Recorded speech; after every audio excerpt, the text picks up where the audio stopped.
what they needed to get their project off the ground. And then we're shortly awarded a $1 million grant to continue the development of that, and then we're named a national national award. Beyond that, we have worked with Faith Congregational Church in Hartford. We've worked with Sankofa Kuumba, Cultural Arts. We hosted a Black and Latinx Leader seminar for the National Congress for, the National Council for Public History.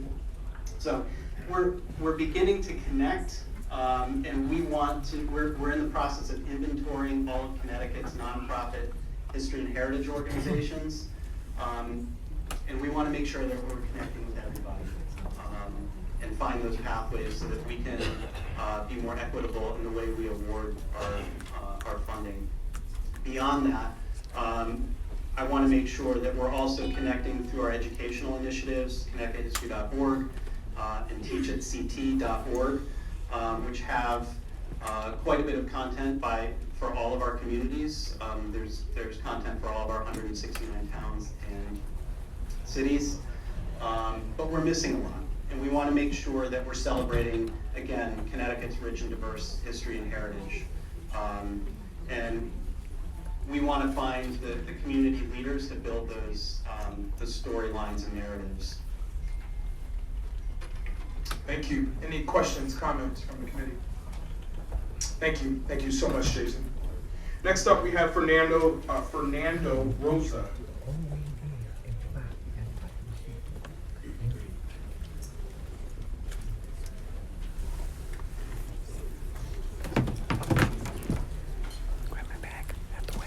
Good afternoon, Mr. Chairman, Vice Chair Reyes, honorable members of the Black and Puerto Rican Council. My name is Fernando Rosa. I have the pleasure of serving as President and CEO of HEDCO Inc. I want to thank you for all of your support and giving me the opportunity to speak about the HEDCO activities and the support that we are looking for. HEDCO is a community developing organization statewide that develops, sustains, and grows small business.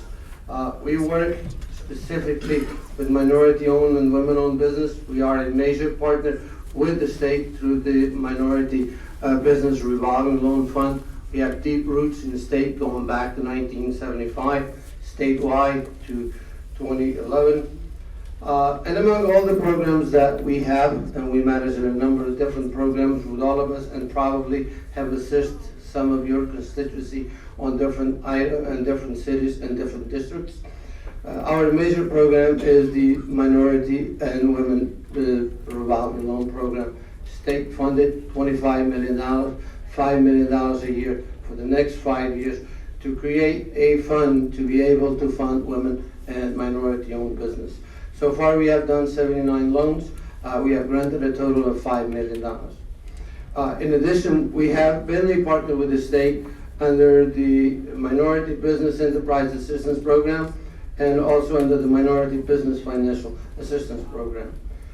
HEDCO's funding are critical to the sustainability of the cities, to the sustainability of the smaller business and the women-owned business.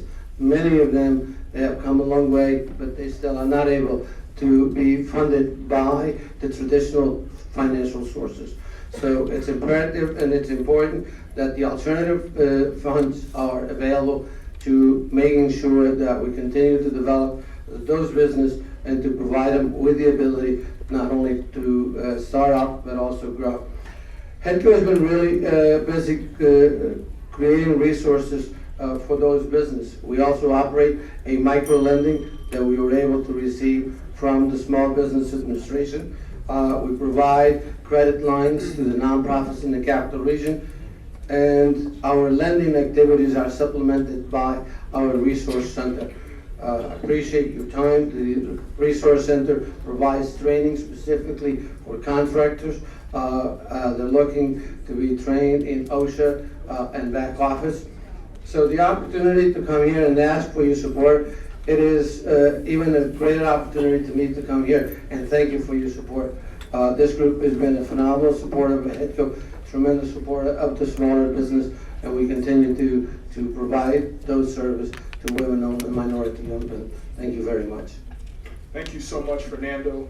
Thank you for your leadership and all the work that you and your staff continue to do with support to minority-owned, women-owned businesses here in Hartford, and I would dare say even in the state of Connecticut.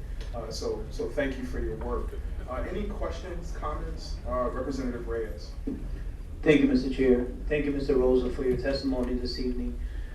Just a quick comment and a question. I think you guys have done a tremendous job in getting the message out to the people. My question to you is, what can we do to help expand that base to make it easier for people to get these loans? Well, thank you for your kind words. We have been probably in every district, we're concentrating in the urban centers. So at any time that you have an opportunity to bring me in front of your constituents to talk about our programs, we would welcome that opportunity. That would be one item that is extremely important to us. The second item is to making sure that you keep your tabs on the governor and the DECD, as well as the programs that are available for the women-owned and especially for the minority-owned program. Extremely important. That's how we develop the commercial strips. That's how we develop the cities. But is there anything that we can do, Mr. Rosa, to make your life easier to actually be able, the reason I'm asking the question is that there are people who actually tell me that they hit a wall, that they can't get the funds. So I guess my question to you is, what can we do to make it easier? Well, good thing that you asked me that question, because I'll give you 3 points. The item number 1 is under the women-owned and minority-owned business, the amount of the loan is $100,000. I think that you could look at the possibility of expending the amount of this program to the same that Connecticut Express has at $300,000. The same thing is take a look at the availability of the funds for startups. The fund does not allow us to do any startups. The individual have to be in business for 12 months. That would be extremely beneficial for us in the program. And the third item that we really would like to get your assistance is to look at the program and look at the administrating funds that go with this program and separate them from the lending program. Excellent. Thank you, Mr. Rosa. Thank you, Representative Reyes.